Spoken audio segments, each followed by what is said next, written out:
Okay, so this is Grace, I'm Max and Ollie, and today we're talking about the sports development plan for Unique Fitness. Starting off with the organisation background, in 1997 it was opened up as Avalon Fitness. In 2007 there was a bit of disagreement because the manager and the owner were at loggerheads because they were spending too much money and the gym was losing money. So the owner decided he'd close the gym, and that left a lot of members out of pocket. So within that, the members clubbed together and they reopened it as Unique Fitness. And now the gym is owned by the members. So the current staff role, at the top of the pile we've got 3 directors. These oversee the whole running of the gym. They're in charge of absolutely everything. They do it all voluntarily, which is good of them. We have one actually works at the college, so we've got good industry knowledge. One is an accountant and he oversees all that sort of thing. And the third is a business development manager. These report to the landlord, so any issues that we have going down,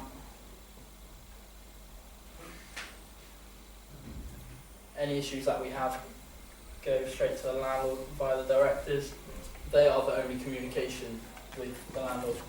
Just below the directors we've got the manager, and she's in charge of payroll, she's in charge of everything to staff rotas, staff management, employment, all of that. And she reports to the accountant. Below her we have 4 permanent part-time staff, and we are instructors at the gym basically. We all have minor admin roles, but nothing too massive, and it's our job to report to the manager. Any issues with the manager, we go to the directors.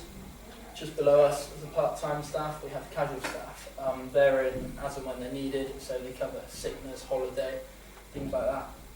And if they've got any issues, they can come to us, they can come to the manager, and then again, directors. We have a cleaner who cleans, and she talks to whoever isn't pulling their weight really with their responsibilities. And then below that, we have the committee, which is made up of everybody here, plus a few of the members that can provide extra bits to the party, really. Okay, so this is a demographic of all our members. At the moment we have a total of 187 members, 78 of those are male, and 109 female, with an average age of 63. We hope to relatively increase that average age over the next few years. As you can see, we only have one member who is in the age group of 16 to 19, so this is clearly the target part of population which we look to target in the future.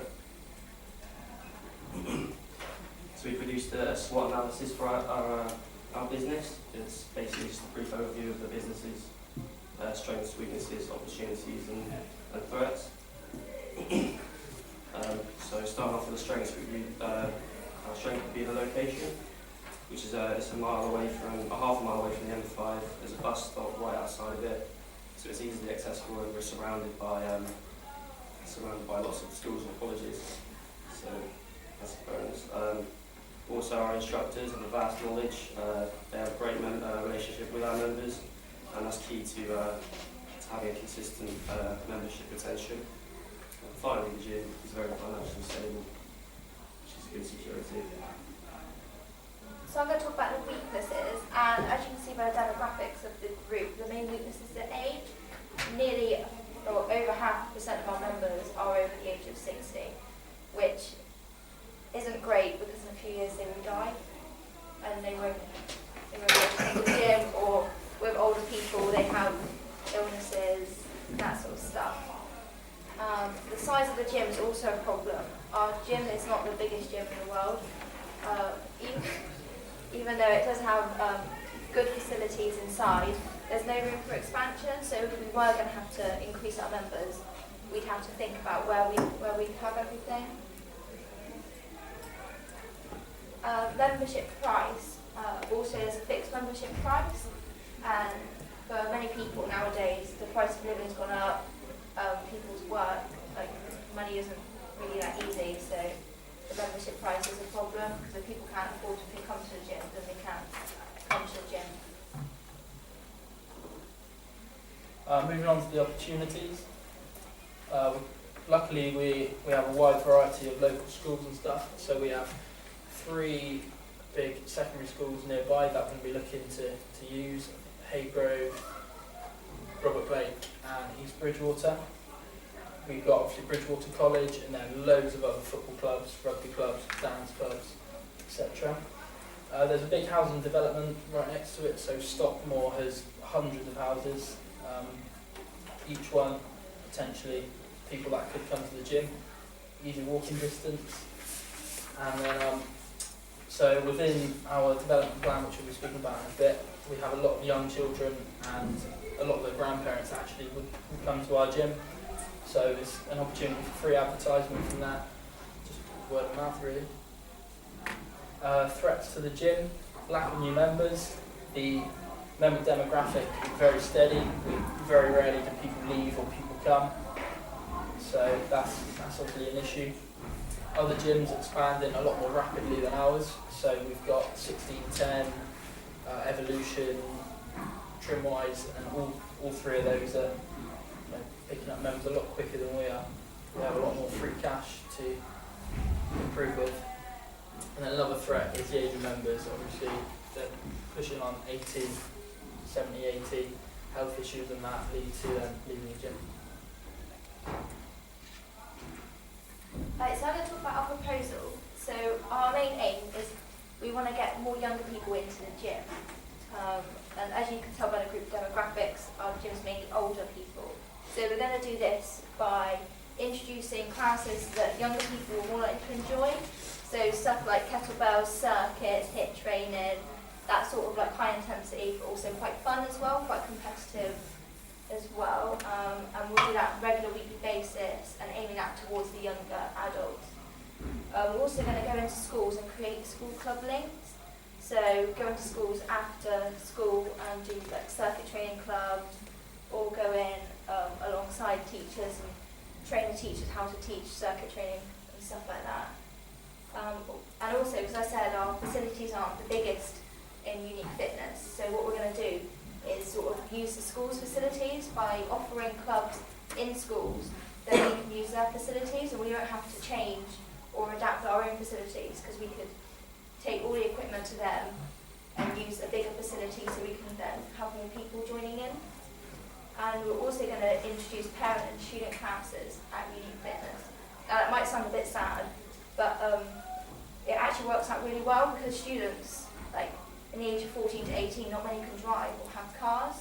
So if you introduce, like, bring like your mum with you and she can work out, and you can do circuit training or something based around younger people, then they could get to the gym, they could maybe get their parents or pay for them, and it will just increase the membership and participation rate as well. Okay, so this is our proposed pricing structure. We plan to sell a single session just for £3, or alternatively you can book a block session of 10 sessions for 25, saving £5. This hopes to encourage people to commit to a series of classes as opposed to just popping in and out of classes every week or so.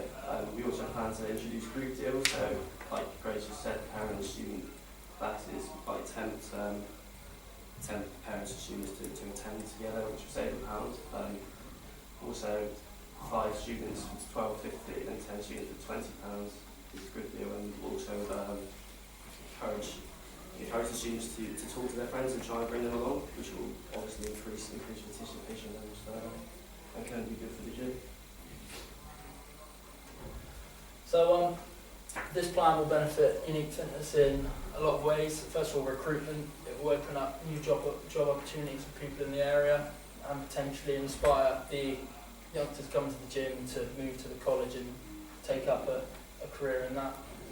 Participation, it will bring us more members, so the youngsters will be bringing their parents, as we mentioned earlier on. Age range, that was identified as a big weakness for the gym, so the younger members we have, the bigger we're building on for the future, and younger members talk more, they have a bigger social circle, so it will grow in that respect. Financially, obviously, it will bring in a lot more money, so higher income. Advertisement, word of mouth, the youngsters again, a lot of social media. If they were to go on Twitter and tweet about how much fun they had at kettlebell class, that would get people talking, and then it will make the gym more competitive as well, so it become a more desirable place to go, as it does have a reputation for being an old people's gym. So budget and marketing side of it, the gym has a £1,000 budget a year that is set by the directors, and that doesn't change. It hasn't changed for the past 10 years. For this proposal, they're willing to invest £250 of that into the production of leaflets and posters to go into schools, colleges and clubs that we will be targeting. The budget will also cover the staff wages for the taster sessions. As well as that, they are willing to pay the £44 per instructor for the DBS checks. Social media will be utilised. We've looked into Facebook advertising, and we found that to get an advert on Facebook, every click that we get on it will cost 16 pence to £1, depending on who we advertise with. Twitter and Instagram will also be used, as that's again free promotion, and that's quite big with youngsters at the moment. And the money will be recouped by the class charges. So as well as this budget, we see an opportunity for some external funding. For example, Cedric District Council are looking to fund community projects, especially ones which offer the community activities and things to do, just like we're trying to do. So we see an opportunity to potentially apply for a grant here. And also, Sport England have also introduced a £10 million budget tackling inactivity, especially with youth, which is what we're trying to do. So we see opportunity to try to potentially gain access to that funding. So as we mentioned in the SWOT analysis, we had a few threats, and this slide we're just talking about the potential barriers and then the solutions we've come across. So the main one is because we're dealing with young adults, the disposable income is going to be quite small, because even if they do work, they're not going to be earning, they're not on like a steady wage, they're not going to be taking home like thousands of pounds a month. So our solution for this is a very pricing structure, which we've just gone through. We're going to do this mainly by, like, instead of having like a monthly subscription like most gyms do, you can either do pay as you go or do block sessions. So Ollie described that earlier, but that's just a sort of way to introduce people and make it a bit more affordable. So lack of equipment, as I said, the gym's not huge, we don't have that much equipment. So if we were going to go in to like a class and have loads of people, we sort of struggle a bit. So what we're going to do is use the school's equipment, because every school has like sports hall, stuff like that. So we'd use that equipment, as well as bring some of our own specialist equipment as well. And another one is the lack of qualified instructors within schools. So we as Unique Fitness, we would go into a school and work alongside PE teachers and sort of teach them how to teach safe circuit training by using the qualified instructors. Obviously, if we're working with under 16s, there would be insurance issues. So we've worked out that all instructors will be insured by reps, and they would have the right insurance to work with under 16s. And they will be safeguarded, and DBS checks would also be done as well on every single instructor working in the school. So as far as future expansion goes, we're looking to grow the business in the following ways.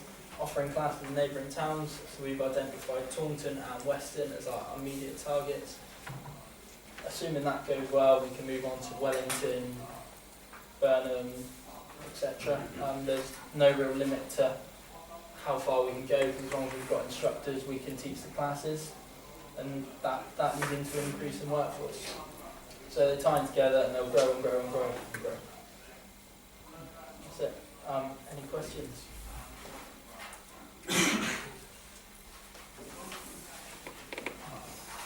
Yeah, I have a question. You say you're going into schools to do promotion, and most of the secondary schools have got their own gyms. So why wouldn't the children just stay and use their own school gym? Well, we're not talking about the gym, we're talking about going into their sports halls and teaching kettlebells and circuit classes. So not so much using the gym like the treadmills. So you're using classes as the main promotion Yeah. exit route. Okay.